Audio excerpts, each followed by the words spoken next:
La proporción. La concepción de belleza en el Renacimiento se fundamenta básicamente en una armonía de proporciones, expresión innata de objetividad con una carga de naturaleza espiritual, pero concebida bajo el patrocinio de la idea. En el Renacimiento se sigue defendiendo la idea básica de belleza como armonía de proporciones, y sus grandes creadores se afanan por encontrar los más perfectos cánones de belleza, por ejemplo el canon del hombre Vitruvio. Así, algunos afirman que lo bello se reconoce por la proporción y armonía que muestran los objetos hermosos, y entonces el concepto antiguo de belleza como armonía de las proporciones adquiere en el Renacimiento una interpretación científica acorde con la cultura y los descubrimientos del tiempo.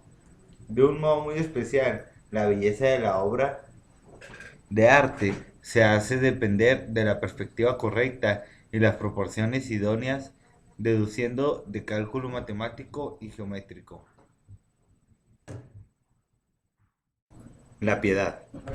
Tomando a la piedad, obra de Miguel Ángel, podemos confirmar lo grandilocuente de la escultura renacentista. Con marcado naturalismo, preocupación de la anatomía humana y los estudios de perspectiva que dan como resultado un cierto grado de formalidad. Esta obra es una de las máximas expresiones del Renacimiento. Se caracteriza por un profundo idealismo y una gran carga de sentimiento y emociones con dinamismo. La obra que representa a la Virgen sentada con Cristo muerto es descrita por Salvador Ordax en 1998. Dice que tiene la originalidad de mostrar a la madre a un joven como si tuviera a su niño dormido, lo cual provoca cierta tensión emocional, como si fuera en realidad no algo descrito, sino el simbolismo de la premonición del futuro cruento de su hijo. Algo porque no lo suficientemente dramático y muy probable influyente en el espectador, lo que resalta de manera plausible la hermosura de los cuerpos que nos muestran toda su intención de manera muy espiritual. No obstante, la concepción clásica de la composición queda dentro de una pirámide y el tratamiento muy acabado contribuye a una idealización propicia a la devota emotividad.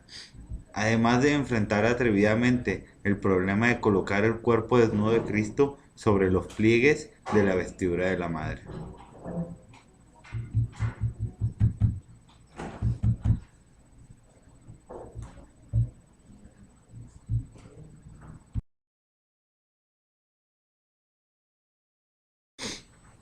De los monumentos antiguos y de las fuentes literarias se desprende la importancia de las proporciones, que vendrán siendo las proporciones del número, de la medida, como fundamento de la belleza arquitectónica.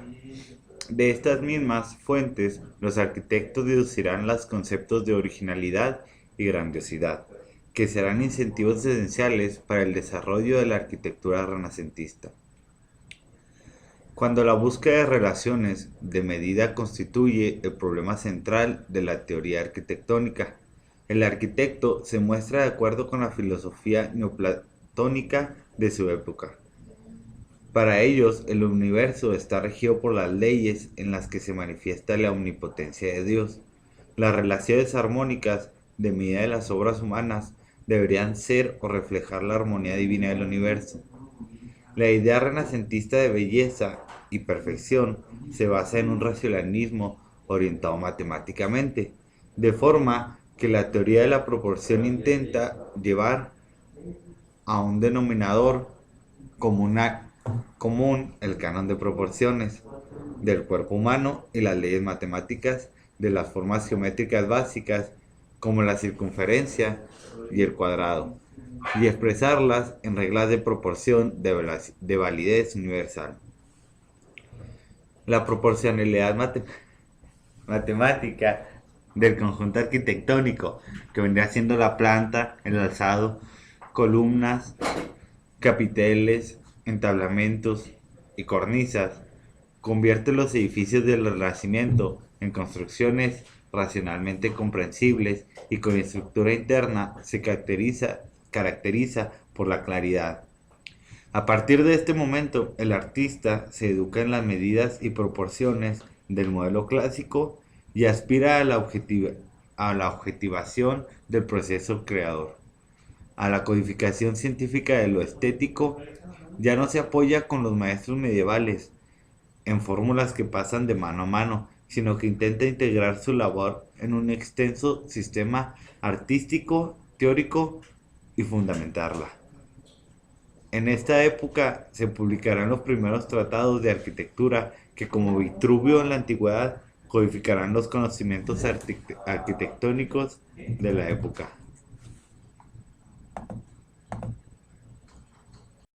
A continuación, le vamos a presentar algunas obras representativas de las proporciones renacentistas. León Battista Alberti hizo la Basílica de Santa María Novella.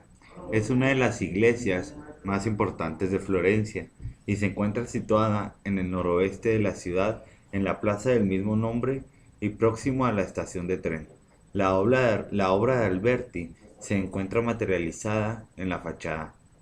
Dicha fachada actúa a modo de telón ante una iglesia gótica ya construida. De la fachada ya se encontraba hecho el basamento y las puertas laterales. Fue entonces cuando Alberti actuó diseñando la gran puerta central, los frisos y el complemento superior de la fachada. Armonizó los elementos previos góticos con los nuevos, puramente renacentistas en la proporción. Andrea Palladio, Villa Capra o Villa Rotonda. Se trata de la villa más famoso del arquitecto renacentista Andrea Di Pietro della Góndola, también conocida como Andrea Palladio. Fue construida entre los años 1567 y 1570. Su nombre rotonda deriva de su planta, un círculo perfecto dentro de un cuadrado, formando una composición totalmente simétrica con un pórtico tradicional de templo delante de cada fachada. Esa combinación de cuadrado, la planta, y círculo, la cúpula, es característica del Renacimiento, aunque como resulta final se obtiene gracias a los pórticos la forma de cruz griega, basándose solamente en la planta y encontramos las primeras características de una obra creada a partir de unas ideas renacentistas basadas en las ideas de armonía, belleza y proporción. Utiliza formas sencillas, geométricas puras sobre cada lado del cuadrado.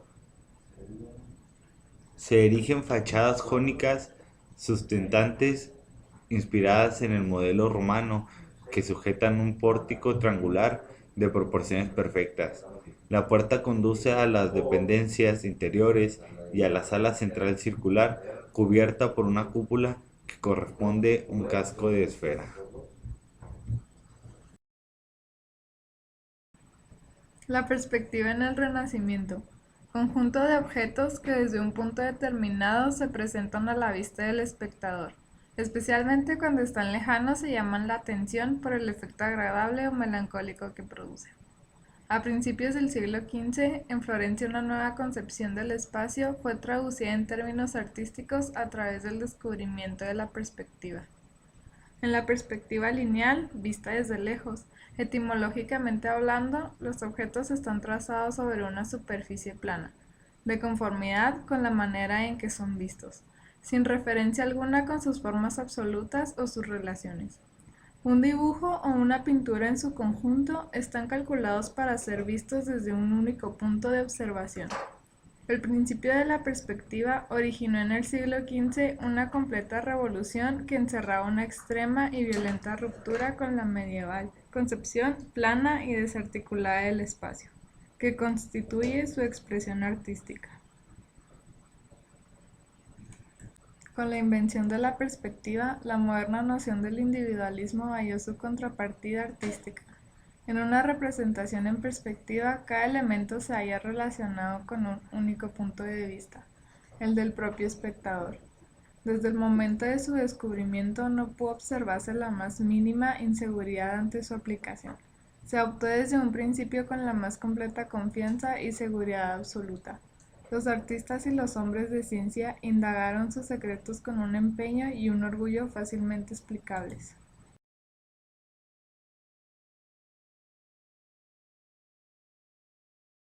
Perspectiva.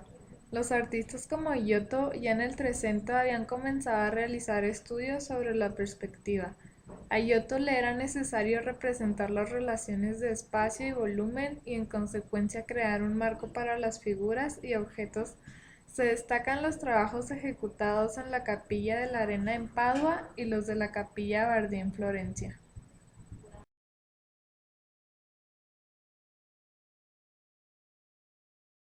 En el Renacimiento, la idea principal de la época era describir la precisión, la relación existente entre el observador individual y los objetos visualizados por el mismo observador en un momento preciso y determinar cómo cambiar esta relación en función de la distancia o del ángulo de observación. La importancia se sitúa en la relación dinámica enfrente del sujeto y el objeto que está siendo visto u observado.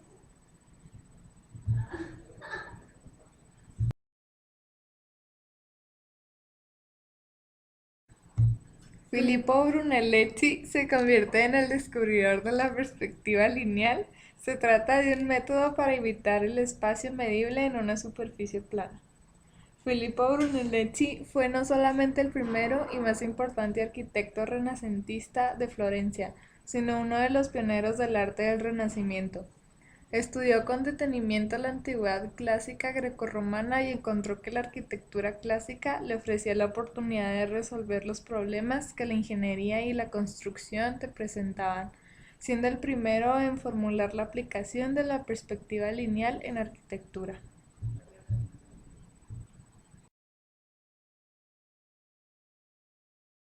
Dos ejemplos de arquitectura basados en la perspectiva. Hospital de los Inocentes.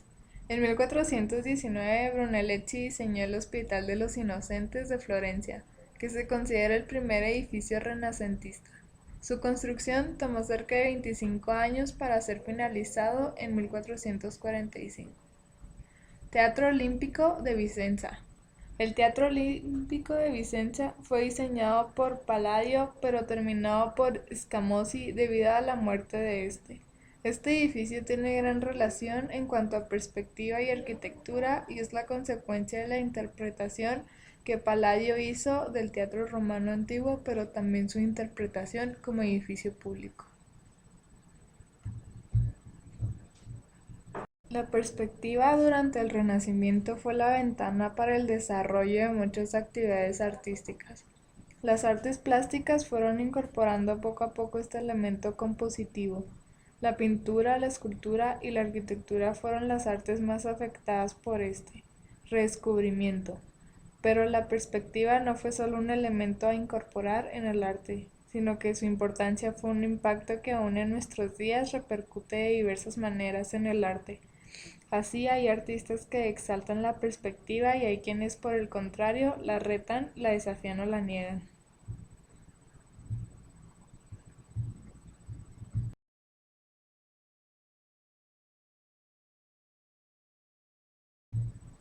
Según Serlio, la perspectiva es muy necesaria al arquitecto.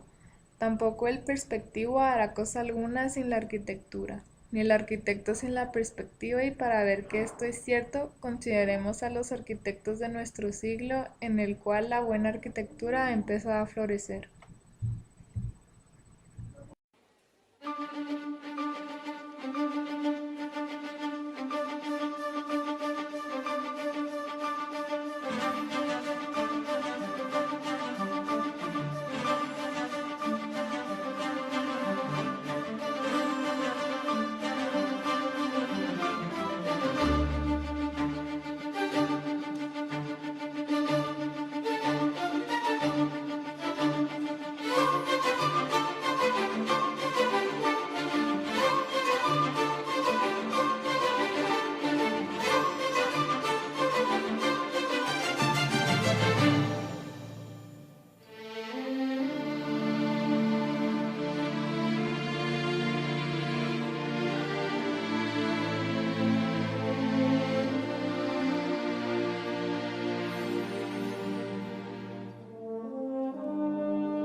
Existe un número que rige tanto la disposición de los pétalos de la rosa como las dimensiones de las obras de Le Corbusier, que se esconde entre las partituras de Debussy y tras la Mona Lisa de Leonardo da Vinci, que define la dinámica de los agujeros negros y la estructura microscópica de algunos cristales. Si quiere saber qué número es, siga las siguientes instrucciones, son muy sencillas. A partir de cualquier número, súmele el siguiente en orden ascendente. Empezaremos, por ejemplo, a partir del 0. Obtendrá una secuencia numérica infinita formada por números cada vez más grandes. ¿Y dónde está ese misterioso número del que hablábamos? Dividiendo cada término entre el anterior. Sorprendentemente encontrará que el resultado de este sencillo cálculo, a medida que lo realiza entre los términos ascendentes de la secuencia, se va aproximando a un número cuyos decimales son infinitos, el número phi. El descubrimiento de este extraño fenómeno matemático se lo debemos al italiano Leonardo Pisano, más conocido como Fibonacci, a principios del siglo XIII. Sin embargo, el número phi ya había sido definido por el griego Euclides 1500 años antes. Para ello, Euclides se sirvió de una recta imaginaria. Imaginó un punto concreto, un punto que dividiese la recta en dos segmentos más pequeños. Ambos debían tener una proporción concreta que se definía de la siguiente manera. La relación entre el segmento mayor y la recta debía ser la misma que la del segmento menor y el mayor. Y la división de ambas longitudes, independientemente del tamaño de la recta inicial, daba lugar a un número, el número phi, que definía una proporción, la que se ha dado en llamar divina proporción. Su divinidad es un atributo otorgado por otro matemático italiano, Luca Pacioli, en el siglo XV. Divina por encontrarla en los más diversos lugares de la naturaleza y en las más excelsas obras de arte. El hombre no solo la ha descubierto, sino que se ha valido de ella para la creación estética. Un ejemplo de creación geométrica es el rectángulo áureo, construido a partir de dos segmentos cuya proporción es phi. Por otra parte, en el pentágono regular se esconde esta misma proporción. La relación entre sus lados y diagonales está definida también por el número phi. En el interior de esta figura encontramos el triángulo áureo. Pero la geometría nos depara más sorpresas. Y es que cuando se dividen ambas figuras, rectángulo y triángulo, obteniéndose progresivamente rectángulos y triángulos áureos más y más pequeños, en su interior se va configurando una misma figura, una espiral logarítmica. No se extraña a estas alturas de que las propiedades de esta se asocien también con phi, y que se encuentre en los más variados lugares de la naturaleza.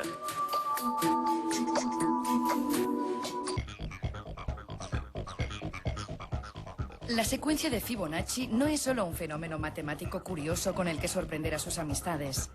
La relación entre números que establece se encuentra a nuestro alrededor de manera natural. En un problema de cría de conejos, por ejemplo. Si se encierra una pareja en un lugar aislado, sabiendo que cada mes tendrán una pareja de descendientes que tardarán otro mes en poder procrear. El primer mes tendremos una pareja, el segundo mes 2, el tercero 3, el cuarto 5 y el quinto 8.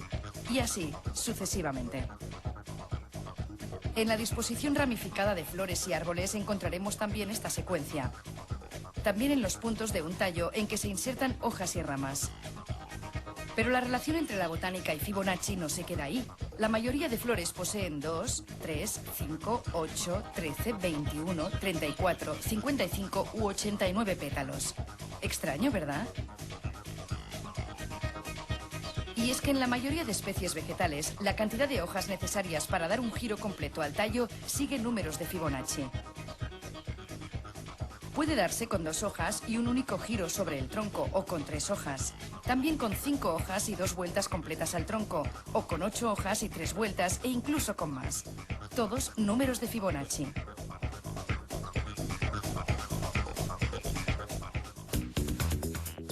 Lo mismo ocurre en la semilla de muchas plantas.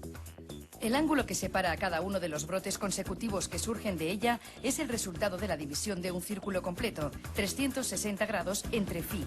De esta manera, la planta se asegura que a medida que el tallo crece, las ramas no crecerán una sobre la otra, sino que cada una alcanza una disposición diferente, aprovechándose mejor la luz del sol. En el corazón de muchas flores, como las margaritas o los girasoles, también podemos ver, si nos fijamos con atención, espirales cuyo número, en ambos sentidos, se corresponde con números de Fibonacci correlativos. Naturalmente, las espirales son de tipo logarítmico. Con esta disposición se consigue aprovechar el espacio horizontal más eficientemente. Y es que este tipo de espiral, surgida también del mundo de Phi, es muy frecuente en la naturaleza, desde los microorganismos más diminutos hasta las galaxias más lejanas. Moluscos, conchas, cuernos de carneros y colmillos de elefantes, huracanes, remolinos y fósiles se configuran así. Incluso el vuelo de los halcones sigue su silueta, ya que asegura un mismo ángulo de visión mientras el pájaro se acerca a la presa. Sin embargo, aquí no acaban las coincidencias. En los últimos años se ha descubierto un nuevo tipo de cristales, formados por figuras tridimensionales que también mantienen la proporción divina en su geometría, dando lugar de nuevo a un empaquetamiento muy estable en el espacio. Y por último, un nuevo descubrimiento que todavía está por resolver. Y es que un agujero negro pasa de calentarse a enfriarse cuando el cuadrado de su masa dividido entre el cuadrado de la velocidad con que rota dan como resultado Phi. ¿Casualidad o motivo oculto? De momento, resulta un misterio.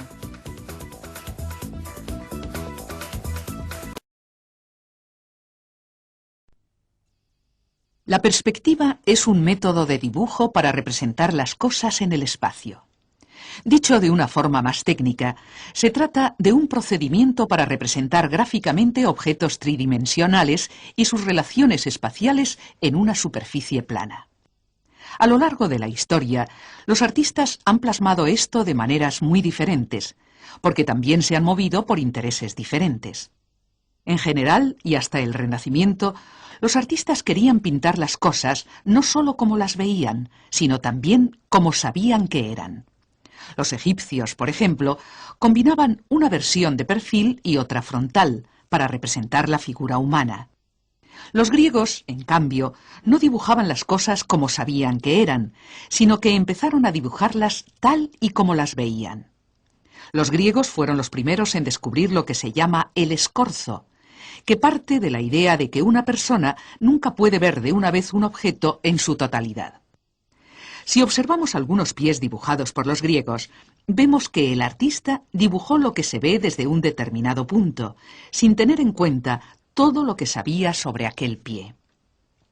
En la época medieval, las intenciones de los artistas cambiaron.